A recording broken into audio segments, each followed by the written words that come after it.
പറ്റുന്നു. പാത്തുമ്മ ഒരു കാര്യം ഞാൻ പറഞ്ഞേക്കാം, വിരുന്നുകാരെന്ന് പറഞ്ഞ ആര് ഈ പടിക്ക് വന്നാലും നമ്മൾ ഈ പുരയുടെ അകത്തോട്ട് കയറ്റൂല. അതെന്താ?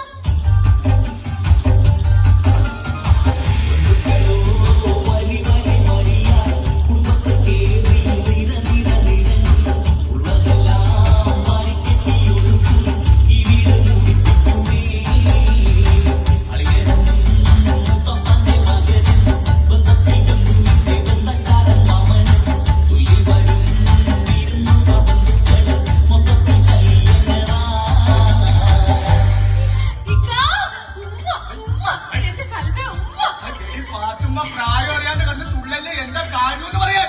നിങ്ങൾക്ക് നമ്മളോട് പെരുത്ത സ്നേഹം ഉണ്ടായിട്ടല്ലേ നിങ്ങൾ നമ്മുടെ ഫോട്ടോ പേഴ്സണായിട്ട് വെച്ചോണ്ട് നടക്കണേ? എടി, എന്തെങ്കിലും എഴുന്നേരായിട്ടുള്ള പ്രശ്നങ്ങളിൽ പെട്ട് ആകെ ചുറ്റിത്തിരിഞ്ഞ് നട്ടം കറങ്ങി അലാക്കിന്റെ അവലിമഞ്ഞ് പരുവത്തിലിരിക്കുന്ന സമയത്ത് നിന്റെ ഈ ഫോട്ടോ എടുത്ത് വെച്ച് നോക്കുമ്പോ നമുക്ക് ഒരാശ്വാസം കിട്ടും. അതല്ലെങ്കിലും അങ്ങനെ എന്തെങ്കിലും പ്രശ്നങ്ങളിൽ പെടുമ്പോ ആണുങ്ങൾക്ക് ഭാര്യമാരുടെ ഫോട്ടോ നോക്കി ഒരു ആശ്വാസം തന്നെയാ. അങ്ങനത്തെ ആശ്വാസം അല്ല മോളെ ഇത്. ഇതിലും വലിയ പ്രശ്നമല്ല അത് എന്നോർക്കുമ്പോഴുണ്ടാവുന്ന ഒരാശ്വാസം. അതുകൊണ്ടല്ലേ പുള്ളേ എല്ലാ ഭർത്താക്കന്മാരും ഭാര്യമാരുടെ ഫോട്ടം പേശിക്കൊണ്ട് നടക്കണത്. ഈ മനുഷ്യ, നിങ്ങൾ നമ്മളെ ഇടങ്ങേറൊക്കെ പറയണല്ലേ? ഇല്ല, നിങ്ങൾക്ക് നമ്മളോട് സ്നേഹമുണ്ട്. നിങ്ങൾ ഓർക്കണം, ഞാൻ പെണ്ണ് കാണാൻ വന്നപ്പോ ഞാൻ കൊടുത്തിരുന്ന സാരി നിങ്ങൾ ഓർക്കണം. പിന്നെ തീവണ്ടിക്ക് തലവെക്കാൻ പോകുമ്പോ വന്നത് KK എക്സ്പ്രസ് ആണോ, മദ്രാസ് മെയിലാണോ, ജയന്തി ജനതയാണോ എന്നൊക്കെ ആരെങ്കിലും നോക്കുവാടി. നിങ്ങൾ വലിയ വർത്താനൊന്നും പറയണ്ട. കല്യാണം കഴിഞ്ഞിട്ട് ഇത്രയും നാളായിട്ട് നിങ്ങൾ നമ്മൾ എവിടെയെങ്കിലും ഒരു ടൂറിന് കൊണ്ടുപോയിട്ടുണ്ടോ? നിനക്കിപ്പോ ടൂറിന് പോകാഞ്ഞിട്ട്, അല്ലെങ്കിൽ തന്നെ നിന്റെ ബന്ധുക്കാർ ഓരോരുത്തർ വിരുന്നുകാരാന്നും പറഞ്ഞ് വന്നിരുന്ന് കുത്തിയിരുന്ന് നമ്മളെ മുടിപ്പിച്ചിട്ട് പോണേണ്ടടി. എന്റെ ആങ്ങളുടെ മോൻ വരുമെന്ന് കമ്പി അടിച്ചായിരുന്നു. അവന് ഈ പടി ചവിട്ടിട്ടുണ്ടെങ്കിൽ ആ കമ്പി എടുത്ത് അവന്റെ തലക്കിട്ട് ഞാൻ അടിക്കും. വിരുന്നുകാരെ കൊണ്ട് വലിയ തൊല്ലായില്ല. അല്ലെങ്കിൽ എന്റെ ആരെങ്കിലും വരുമ്പോ നിങ്ങൾക്ക് പ്രാന്ത. എടി, ആ ഹിമാർ വന്ന് കേറി കഴിഞ്ഞാൽ ഭയങ്കര ചെലവാണ്. പണ്ടരടങ്ങനായിട്ട് നാശപ്പെടുത്ത് പോകുകയില്ല. പടച്ചോനെ, അവന്റെ കാര്യം പറഞ്ഞ് നാക്ക് വളച്ചു കൂട്ടി അകത്തേക്ക് ഇട്ടോളൂ. അപ്പോഴത്തേന് നീർക്കോലി എത്തി. ഞാനെത്തി.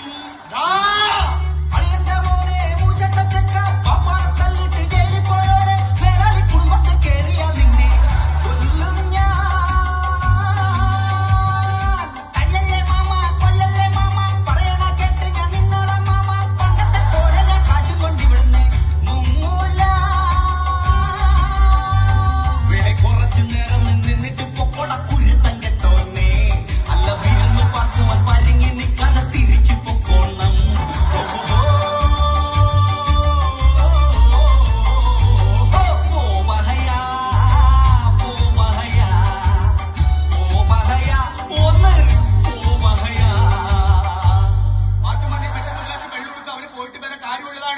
ഞാൻ പോകുന്നില്ല, എനിക്ക് ചായ കുടിക്കാതെ പോകാൻ പറ്റത്തില്ലല്ലോ. എന്നാ പാത്തുമ്മ പെട്ടെന്ന് ചായ എടുത്തു, അവന് പെട്ടെന്ന് പോകാനുള്ളാണിത്. അങ്ങനെ പറയല്ലേ, പിന്നെ ഉച്ചക്ക് വെക്കുന്ന ചോറ് കൂടി തിന്നിട്ട് ഞാൻ ഇവിടുന്ന് പോകും. എന്നാ പാത്തുമ്മ പെട്ടെന്ന് ചോറുണ്ടാക്കും, അവന് ചോറിനിട്ട് പോയിട്ട് വേറെ കാര്യമുണ്ടെന്ന്. എന്ന് പറഞ്ഞ വൈകുന്നേരം ഉണ്ടാക്കുന്ന ബിരിയാണി പിന്നെ ആരെയും.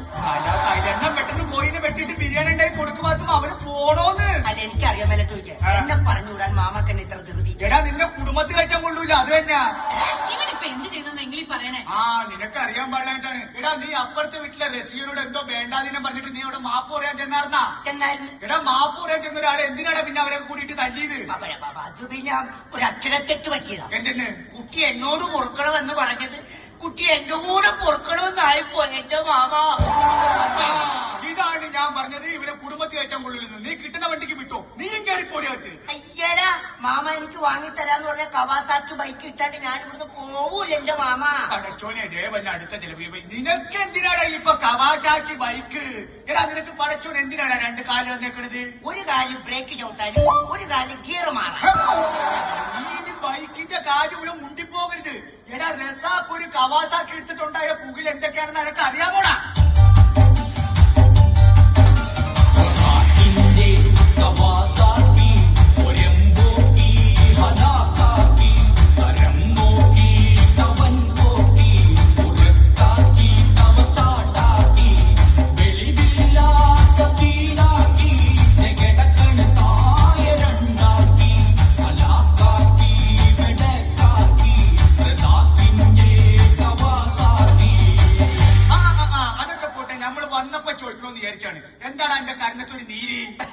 അതൊരു ഉമ്മ തന്നതാ. ഒരു ഉമ്മ തന്നെ അങ്ങനെ നീര് വരുവാടാ? ആ ഉമ്മ അല്ല, പിന്നെ അപ്പുറത്തെ ഐഷയുടെ ഉമ്മ എന്റെ കർണത്തിട്ടൊന്ന് തന്നതാ. ഇതാണ് ഞാൻ പറഞ്ഞത്, എന്റെ കുടുംബത്തിൽ കയറ്റാൻ കൊള്ളൂല. നീ എത്രയും പെട്ടെന്ന് നീ ഇവിടുന്ന് പോയിക്കൊള്ളാം. പോയിക്കോടാ. ഞാൻ പോവൂല. നീ പോവില്ലടാ? എന്റെ മാമൻ എന്നെ തല്ലി കൊന്നാലും ഞാൻ പോകും. അപ്പൊ നീ പോവില്ല അല്ലേ? ഇല്ല, പോവൂല. എങ്കിൽ ഞാനും പൊണ്ണം തരും. എന്ത് ഉമ്മ. എന്റെ ഉമ്മ? ഇക്കാ. അടച്ചോനെ, എന്താണ് ഫാത്തിമ? എന്ത് പറ്റി? അതോ ആകെ ഇടങ്ങേറായി. എന്താന്ന്? നമ്മുടെ മൂത്തുമ്മയും മൂത്താപ്പയും മൂത്തുമ്മയുടെ മോളും കെട്ടിയവനും എല്ലാം കൂടി ഇങ്ങോട്ട് വരുന്നതാ. ഇപ്പൊ ഫോൺ വന്നു. ഓ ദേ പിന്നെ പറഞ്ഞ വിരുന്നുകാരി. ഇതാകെ ഇടങ്ങേറാവൂല്ല. ഇനി ഈ ചെലവും കൂടി നമ്മൾ എങ്ങനെ താങ്ങൂടി പാത്തുമ്മ? ഇനി ഈ വീട്ടിൽ ഒരു സാധനം ഉണ്ടാവില്ല. ഒക്കെ അവറ്റകൾ തിന്നു തീർക്കും. ആ പാത്തുമ്മ, നമുക്കൊരു പണിയാടി. എന്താ മനുഷ്യനെ? നമുക്ക് രണ്ടുപേർക്കും ചിക്കൻ ബോക്സ് വന്നു. ഒന്നോ എപ്പോ? എടിപ്പാടെ അതല്ലെന്ന്. നമുക്ക് രണ്ടുപേർക്കും ചിക്കൻ ബോക്സ് വന്നിട്ട് നമ്മൾ ഇന്ന് കുളിച്ചേ ഉള്ളു. ഈ വീട്ടിൽ ആരെങ്കിലും വന്നാൽ അവർക്കത് പകരും എന്ന് പറഞ്ഞ് നമ്മൾ അവരെ പേടിപ്പിക്കണം. മനസ്സിലായ? മനസ്സിലായി. നമുക്ക് രണ്ടുപേർക്കും ചിക്കൻ ബോക്സ് വന്നിട്ട് നമ്മൾ ഇന്ന് കുളിച്ചേ ഉള്ളു. 4 ദിവസത്തിനുള്ളിൽ ആരെങ്കിലും വന്നു കഴിഞ്ഞാൽ അത് അവർക്ക് പകരും എന്നൊക്കെ പറഞ്ഞ് അവരെ അങ്ങോട്ട് പേടിപ്പിച്ചേക്കണം. അപ്പൊ അവര് തിരിച്ചു പോക്കോളും. മനസ്സിലായ?